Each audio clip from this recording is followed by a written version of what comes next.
ഭാഗത്തു നിന്നുള്ള ശരിമനെ ആണ്.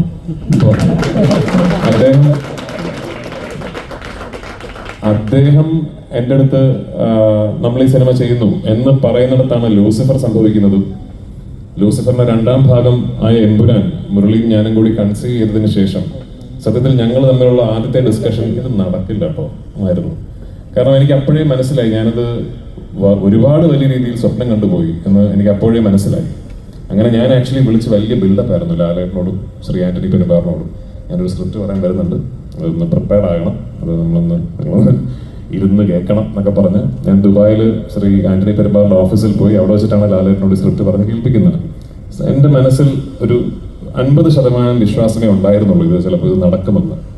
പക്ഷേ ഞാൻ ആ സ്ക്രിപ്റ്റ് മുഴുവൻ ഈ സിനിമയുടെ ഒരു എൻ്റെ കോർ ടെക്നീഷ്യൻസിന് പുറമെ, ടെക്നീഷ്യൻ ടീമുകൾക്ക് പുറമെ ഈ സിനിമയുടെ ഒരു മുഴുനീളം, എൻ്റെ നറേഷൻ വലിയ ദൈർഘ്യമുള്ളതാണ്.